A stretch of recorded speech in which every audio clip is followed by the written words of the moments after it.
Bismillahirrahmanirrahim. Assalamualaikum warahmatullahi wabarakatuh.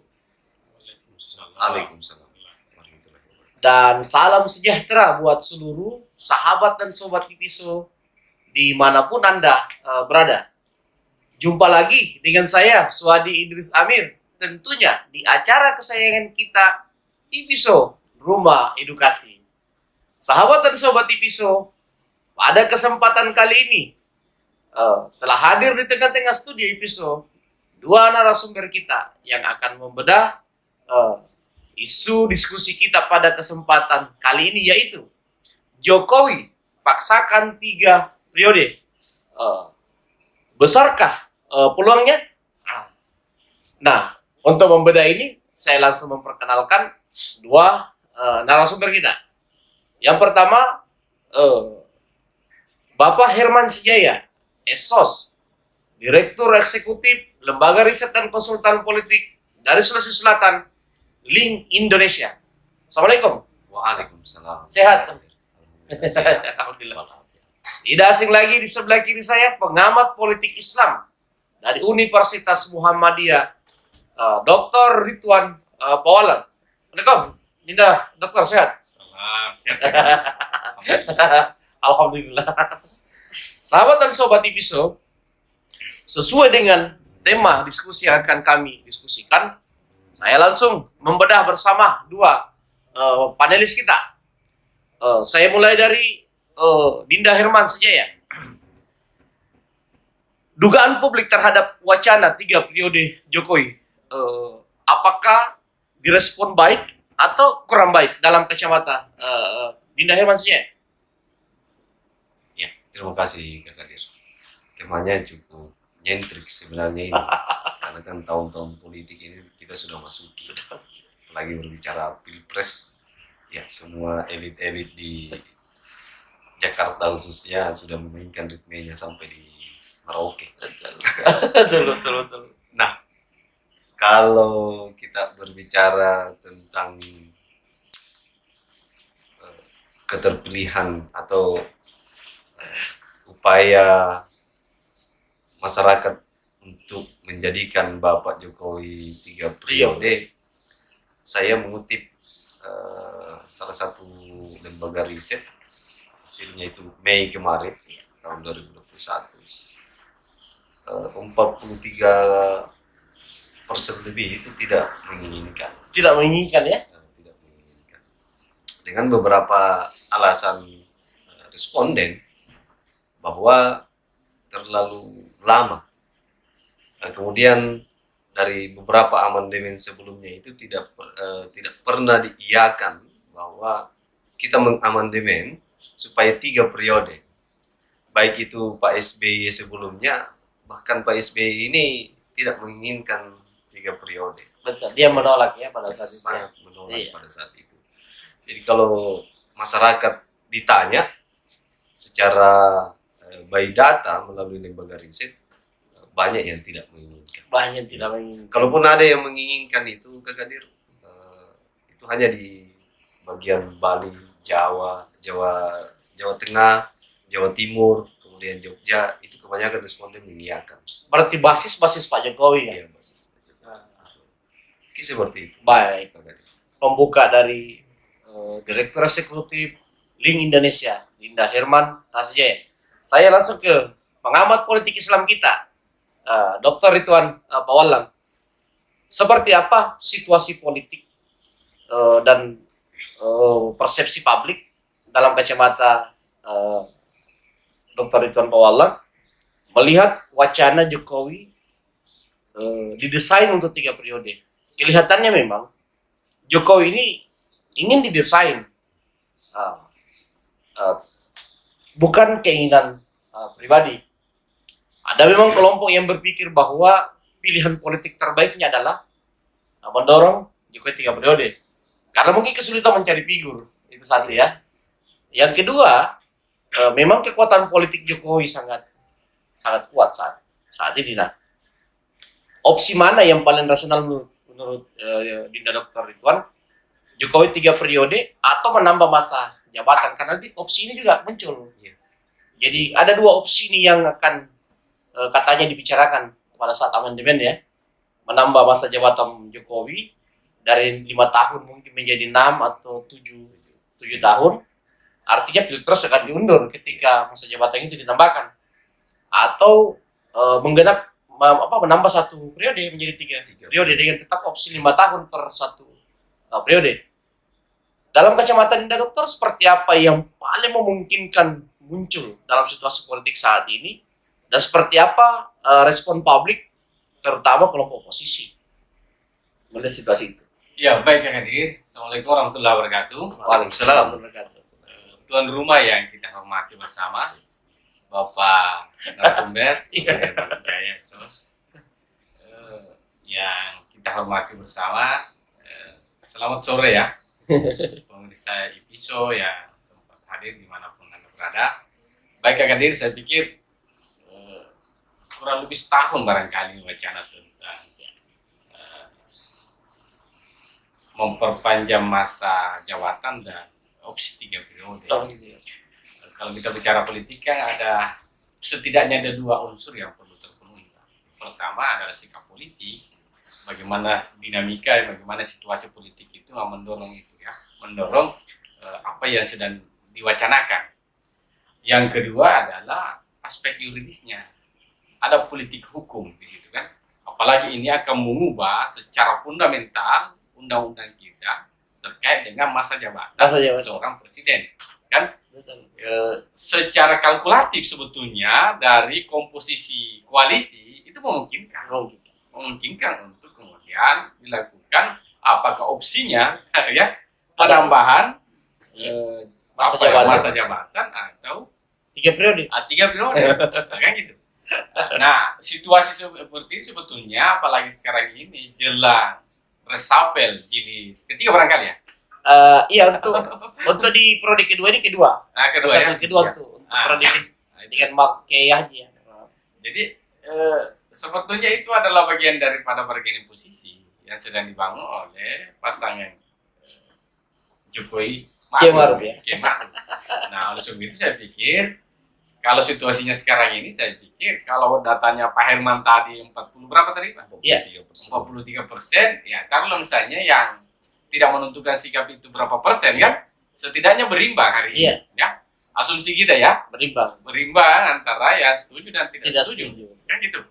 Nah, kalau begitu, ini kan butuh intervensi saja Pak, sudah bisa naik kan? Betul. Iya kan? Kayak gitu saja. Betul. Apalagi kondisi sekarang ini, ya, dengan komposisi koalisi, ya ini kan sisa 2 barangkali nanti akan apa ya, oposisi barangkali. Iya. Sisa 2 kan? Jokowi mengontrol 80% loh. Iya gitu. Dia mengontrol 80%. Jadi memang apa ya? Saya pikir begitu dulu. Baik. Membuka dari 2 materi kita sahabat dan sobat IPISO, memulai diskusi dengan menarik kita dalami. Nah, saya kembali ke Dinda Herman, Direktur Link Indonesia. Kalau dilihat dari sikap ya dari Pak Jokowi yang cenderung malu-malu kucing. Saya menyebutnya begitu ya.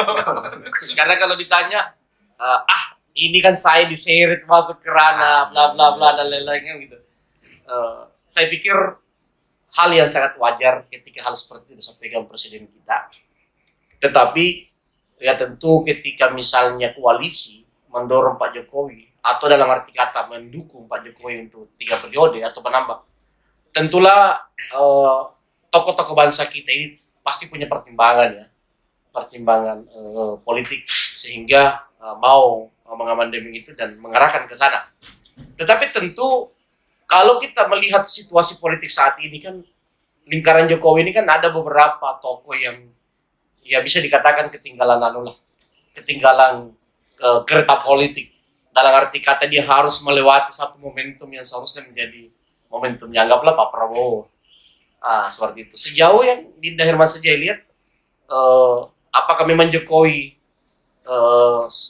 mendukung wacana ini dalam kacamata kita, dan apakah Prabowo sebagai kemungkinan aktor yang paling dirugikan kalau wacana ini, kecuali kalau melibatkan dia, kalau misalnya dia wakil ya, itu ketika silakan bagaimana?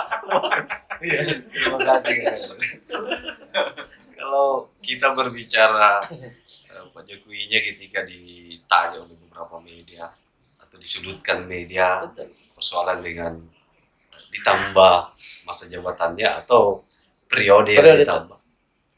Sejak saya kenal Pak Jokowi ini, beliau memang karakter pura-pura, ya tanda kutip agak, minta maaf ini ya, agak goblok ya.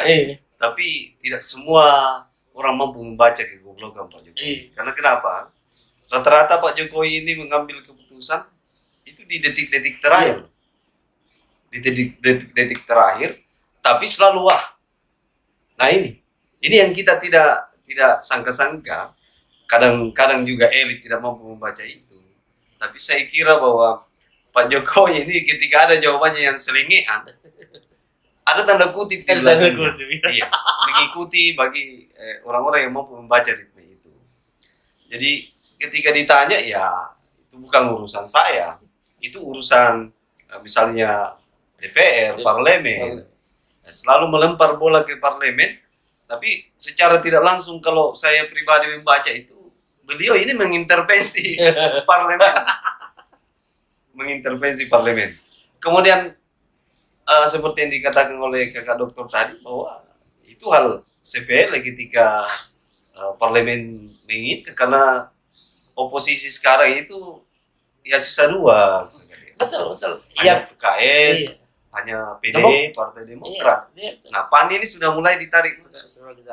Jadi mudah untuk menjadikan posisi 80% ini hadir sepertiga misalnya, ditambah lagi 50 plus 1, selesai sidangnya. Untuk apa poin-poin mana, pasal-pasal mana yang ingin di amandemen. Iya. Jadi sangat mudah. Kemudian kalau Pak Prabowo apakah diuntungkan atau tidak diuntungkan, saya kira hasil pemikiran Pak Prabowo ini masuk di lingkaran Indonesia Maju sudah dihitung secara matang. Ya. Kalaupun misalnya di 2024 amandemen ini tidak terjadi, kan beliau masih punya peluang. Meskipun adik-adiknya ini juga punya peluang. Iya, tapi kan dari segi komunikasi, kemudian masuknya Gerindra ke PDIP yang ke Gerindra ini kan sudah ada tanda-tanda begitu. Betul. Bisa menguntungkan lah. Ketika misalnya tidak ada amandemen. Kalaupun ada amandemen, saya kira Pak Prabowo akan diuntungkan. Saya yakin. Artinya dia sudah kalkulasi secara matang itu ya? Sangat. Kayaknya hamba Alang ini tidak berpikir secara Nusantara, tapi sudah berpikir secara global. Baik. Pengembangan dari Direktur Link Indonesia Dinda Herman Sejaya. Saya kembali ke Dinda Dr. Ridwan Tola. Nah, apakah ketika misalnya wacana yang kita diskusikan ini itu terwujud, terjadi, berpotensi ada lawannya Jokowi, kacamata kita? Misalnya ketika dia paksakan untuk maju 3 putaran dengan didukung oleh koalisi ya, apakah ada yang berpotensi bisa menciptakan sebuah pasangan untuk melawan paket ini? Dalam arti kata, adakah yang berpotensi dari koalisi yang keluar seperti itu? Kacamata. Ya, kalau orang sudah ngapain masuk kalau dia tidak ada keuntungan, kan begitu. Kalau semut itu ngapain dia mencari gula? Kalau dia tinggalkan, begitu kan? Jadi saya pikir orang sudah di dalam itu pasti menguatkan, kan? Yang kedua, bisa saja ini aklamasi, Pak. Ya, ini saya pikir pikiran saya ini pikiran liar, tetapi bisa saja aklamasi, Pak. Kan gitu. Iya. Kan persyaratan mengusung kan 20%, Pak.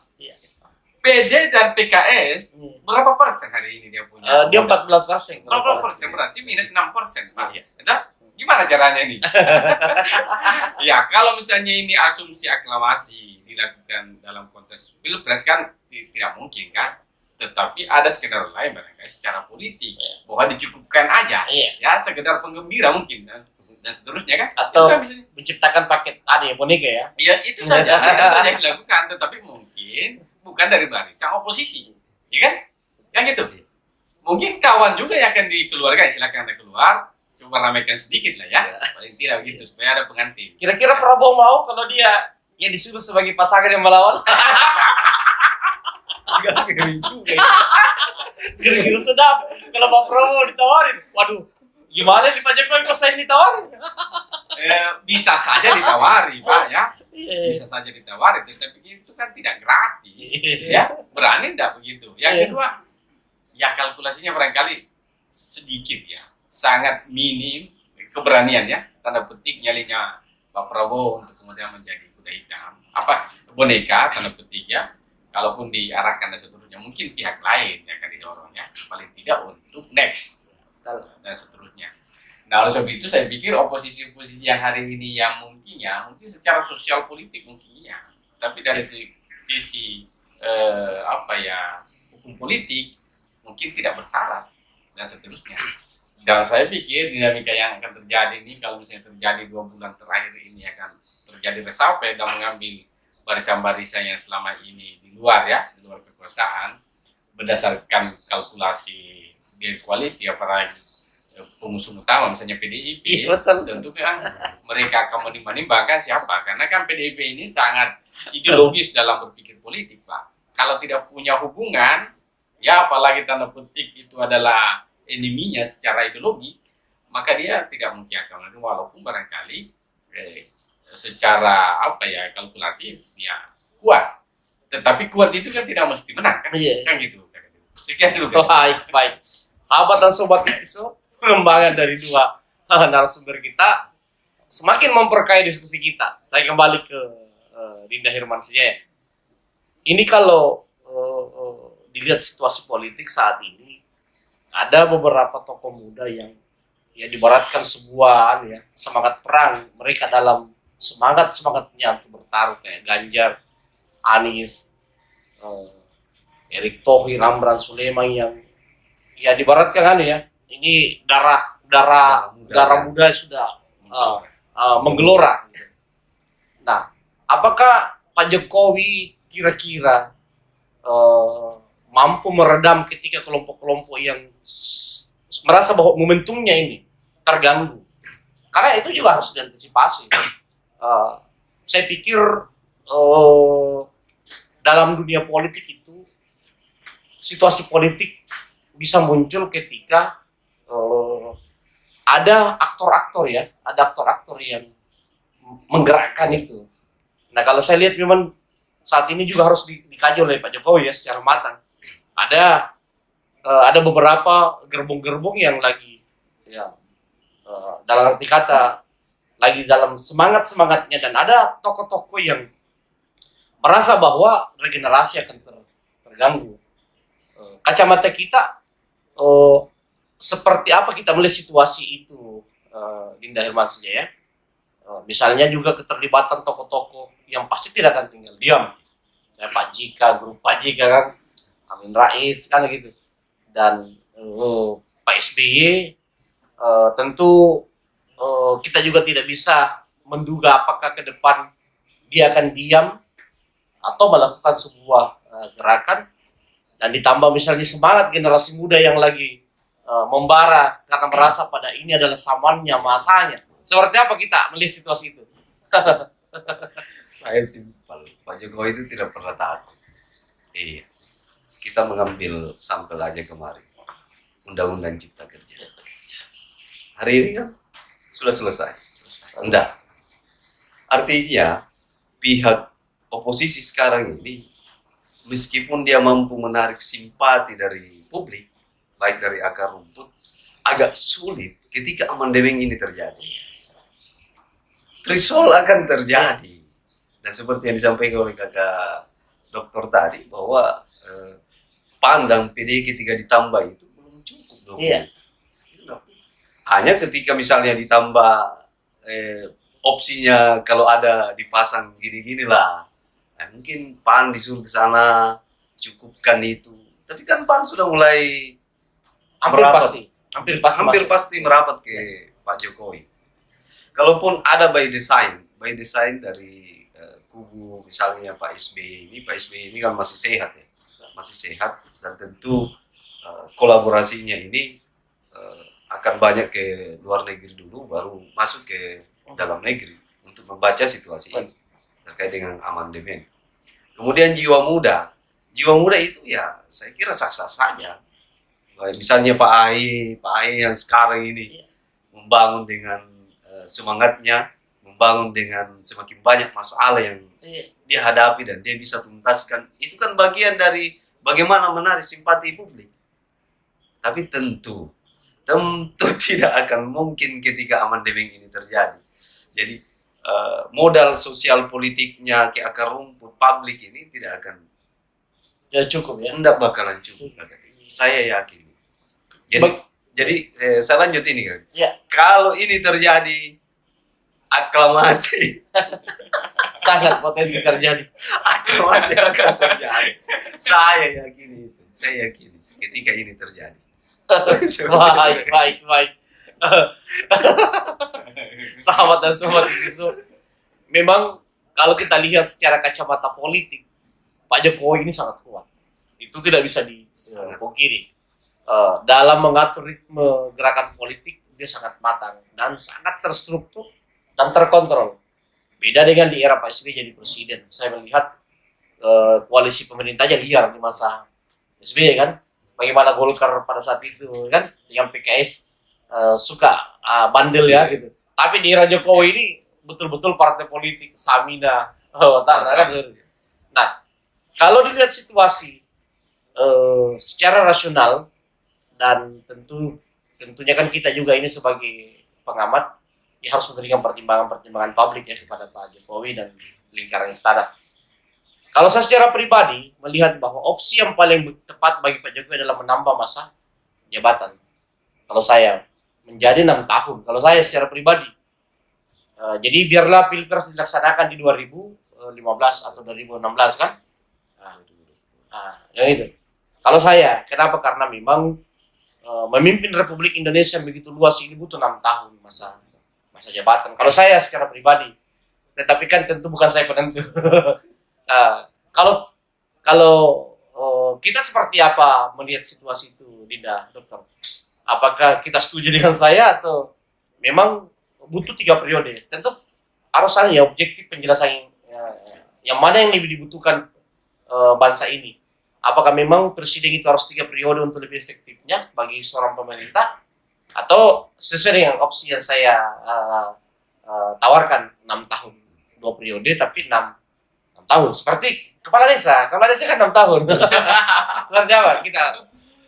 Ya, jadi kan apa ya, sesuai dengan diskusi-diskusi yang ada walaupun ini tidak formil, tapi kan itu juga mendorong wacana ya bahwa sesungguhnya di tahun kelima periode itu kan ada agenda nasional kan, agenda pilpres, pileg, apalagi hari ini sudah sah ya, sudah pasti, bukan hampir pasti bahwa pilkada itu baik pilgub maupun pilwalkot akan dilaksanakan di tahun yang sama. Ya, November sangat padat ya dari sisi aktivitas agenda-agenda nasional kita. Di sisi lain juga adalah bagaimana ketercukupan biaya kita. Bukan banyak sih, sejumlah proyek-proyek strategis nasional maupun provinsi kabupaten kan hari ini itu mangkrak ya, tanda petik, tersendat pembangunannya. Bahkan ada apa ya, pemotongan anggaran yang harus jadi di tahun yang sama, tetapi karena ada pemotongan dengan istilah refocusing anggaran, sehingga itu jadi persoalan. Nah, yang kedua terkait dengan COVID ini, kan memang sih saya secara pribadi berharap Pak Jokowi ini sesegera mungkin mengumumkan bahwa kapan batasan terakhir daripada situasi nasional kita ini yang untuk segera menyiapkan ya perangkat-perangkat baru untuk kemudian keluar kita dari sisi itu. Kalaupun kita keluar dari COVID ya misalnya endemi, bahwa virus ini adalah virus yang biasa-biasa saja sebagaimana virus misalnya demam, pilek dan seterusnya kan. Sembari kita ini mohon maaf aja bahwa ada kesan beberapa oknum pejabat kita itu menjadikan alasan untuk kemudian Ya. mau refocusing dan seterusnya untuk misalnya menggolkan dia punya program-program secara politik. Kan gitu. Misalnya persoalan-persoalan yang kemudian tidak tercapai misalnya pada program-program khusus. Nah ini saya pikir itu butuh sesegera mungkin untuk kemudian dipastikan ya, memberikan kepastian kepada masyarakat, kepada rakyat agar kita ini sesegera kemudian menyiapkan pilpres. Karena satu sisi begini Kak Kadir, bahwa kalau persoalan-persoalan misalnya ekonomi, persoalan politik itu tidak ada lagi persoalan bahwa ini COVID. Tapi pada persoalan tertentu misalnya itu ada alasan COVID kan. Misalnya hari ini terasa Kak Kadir, ya mohon maaf saja ini Bisa fokus pada pertanyaan yang mana paling ideal, menambah masa jabatan 1 tahun atau 3 periode? Iya, jadi kan saya menjelaskan itu Kak Kadir dalam rangka memberikan pertimbangan-pertimbangan. Misalnya aspek pendidikan hari ini kan belum full. Baik di tingkat SD maupun perguruan tinggi kan belum ya. Oke, saya coba jawab itu. Kalau misalnya itu kita mau jadikan, saya pikir tidak terlalu berat kita mau ubah kalau misalnya menambah. Berarti opsi yang menambah paling ideal. Menambah daripada 3 periode dan seterusnya. Karena terlalu lama juga. Itu juga terlalu lama. Betul. Dan kita punya sejarah panjang Pak. Dan hari ini juga selalu menjadi pernyataan-pernyataan antitesa terhadap misalnya 30 tahun Pak Soeharto memimpin, ya kan? Ada kekhawatiran itu. Walaupun sebetulnya hari ini masih terasa adem-adem saja kan, dalam arti bahwa ada sisi-sisi kebaikan yang dilakukan oleh Pak Jokowi. Tetapi juga di sisi lain, di pihak oposan juga mengatakan bahwa kita ini dirugikan dengan kebijakan-kebijakan Pak Jokowi. Ya. Jadi saya kira opsi yang paling kita nantikan dan kecenderungan kita ini ketika harus memilih ya, saya pikir menambah saja. Menambah saja. 1 tahun atau 2 tahun? 1 tahun aja Kak. Idealnya 6 atau 7 tahun? Ya, 6 tahun. 6 tahun lah Idealnya. Berarti sependapat dengan saya. Ya, boleh lah, Kak. Oke, saya Baik. Sahabat dan sobat ini makin menarik. Saya ke Dina Herman lagi. Nah, ini kalau kita berbicara tentang masa jabatan kepala daerah, apakah dari segi pendidikan politik atau situasi politik memang itu adalah kebutuhan? Kalau saya secara pribadi tadi memang mengkaji kebutuhan kepala daerah itu 6 tahun kalau saya, karena ada 1 tahun politik kan, berarti kan kalau 5 tahun cuma 4 tahun maksimal kepala daerah bekerja maksimal.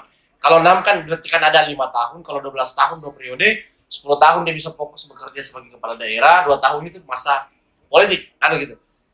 Tapi tentu kita harus mengkaji dari segi aspek-aspek yang lain, misalnya pengaruh-pengaruh oligarki, politik dan lain-lain. Apakah itu tidak semakin memperbesar oligarki politik atau ya semakin memperkuat kelompok-kelompok oligarki ketika misalnya masa jabatan itu diperpanjang dalam kacamata kita? Oligarki ya tadi. Jelas kalau ditambah itu akan membuat ruang lagi oligarki. Itu sangat jelas kalau ditambah. Tapi kalau pertimbangan misalnya ketika amandemen itu terjadi, diperpanjang atau ditambah masa periode, saya lebih condong ke ditambah aja. Ditambah aja. Tapi bukan 6 tahun kalau saya. Mestinya 7. Oh, 7 tahun. 7. Jadi range waktu per 2 tahun itu dia akan melakukan apa? Misalnya 2 tahun pertama itu infrastruktur. 2 tahun kemudian itu SDM, kemudian 2 tahun kemudian itu adalah realisasi dari pengembangan SDM, infrastruktur, 1 tahun berpikir tentang bagaimana kita bisa terpilih kembali. Mestinya 7. Nah, jadi kalau kita berbicara oligarki, ruang untuk menjadi otoritarianismenya ini akan lebih besar bagi saya. Jadi ada celah ketika ditambah, ada celah. Kemudian alasan saya kenapa mesti ditambah bukan di periodenya menjadi 3 kali, karena ruang-ruang politik itu butuh kos APBN. Berbicara presiden itu kan kita berbicara APBN. Nah, kalau hanya ditambah APBN kita ini tidak terlalu bagaimana, karena kalau amandemen ini terjadi pasti dilanjutkan ya. Kalau misalnya publik setelah melihat atau nonton di episode kemudian sepakat sampai ke Pak Jokowi bahwa 7 tahun itu masa saya dan itu sangat efektif, ya saya kira dengan dasar bahwa APBN tidak terlalu banyak dikuras itu cukup sangat bijaksana Pak Jokowi ketika amandemen itu terjadi dan opsi ini yang akan diambil. Wah, Mungkin baik. begitu. Saya secara pribadi pernah juga dulu mengusulkan masa jabatan presiden itu 7 tahun tapi 1 periode. Nah, saya pernah dalam sebuah forum-forum diskusi ya soal itu.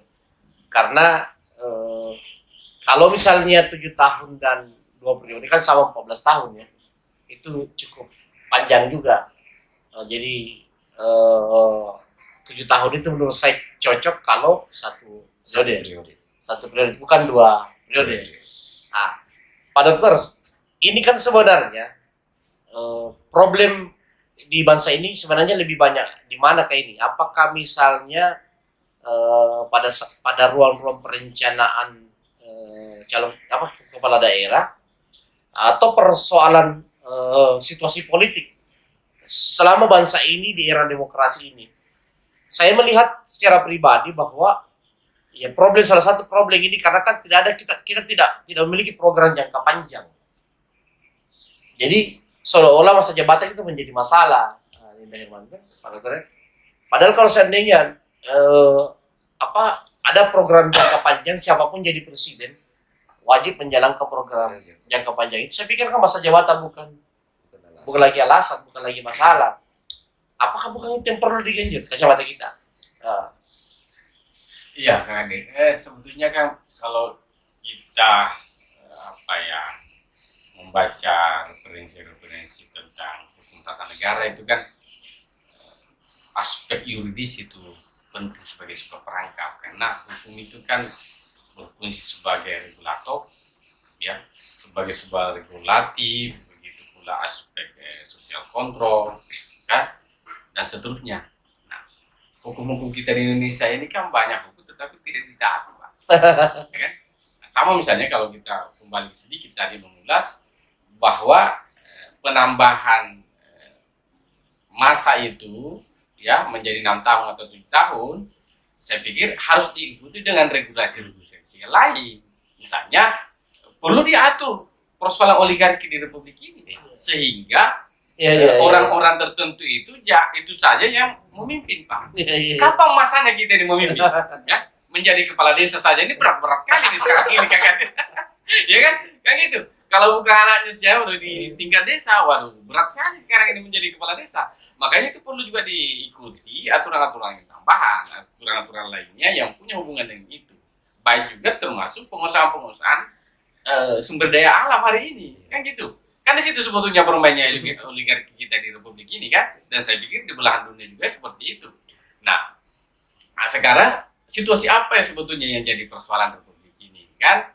Ini juga saya pikir jadi pertimbangan bahwa diperpanjangnya ini ataupun masa 1 periode itu berapa lama, itu juga perlu yang saya sampaikan tadi, perlu diatur aspek lainnya. Dan ini perlu kita sepakat, ya, siapa pemimpin partainya bersepakat terhadap apa yang telah diwariskan oleh ketua dan fraksi sebelumnya, begitu pula di eksekutif. Harus ada yang kewajiban bersama. Jangan karena misalnya, ini kan masa Pak Jokowi, siapa presiden berikutnya yang tidak perlu jalankan, kecuali karena sebuah komitmen dan taat pada senior kan, selebihnya ya tidak perlu. Karena kan, apa istilahnya, alasan-alasan yang muncul itu kenapa Anda tidak lanjutkan program sebelumnya? Ya kan dia tidak pemilihan. Artinya dia tidak punya tidak punya gagasan, kan? Dan seterusnya. Padahal itu kan gagasan bersama. Gagasan bersama, apalagi hari ini kalau realitas politik hari ini, koalisi hari ini, saya pikir -3 barangkali partai politik yang hari ini tidak kemudian hadir, ya, mengeksekusi, membicarakan, memikirkan program-program Pak Jokowi selama 10 tahun terakhir ini. Tetapi kalau dilihat dari sisi misalnya parlemen, di DPR kan mereka hadir, walaupun misalnya tidak sepakat atau sepakat dengan memberi catatan, berarti dia hadir, kan? Kan gitu. Sepakat saja, misalnya di periode Orde Baru itu ada istilah pelita kan, dan seterusnya RPJM. Saya kira RPJM kan hari masih ada. Pelitanya itu sebetulnya adalah pelita memang ya, di situ sebetulnya berangkatnya priorisasi Pak Soeharto. Jadi politik sebetulnya adalah tagline-nya, tetapi secara aksional ya, prakteknya di lapangan sebetulnya ya 30 tahun kan gitu.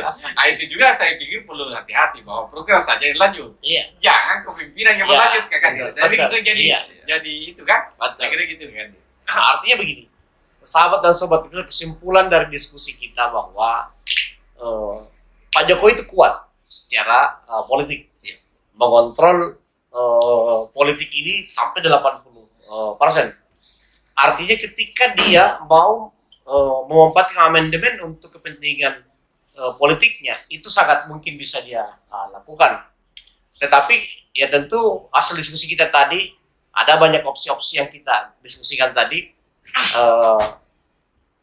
Dinda Herman Sejaya mengatakan 7 tahun, tapi saya setuju, tapi kalau bisa kedepannya 7 tahun tapi 1 periode saja.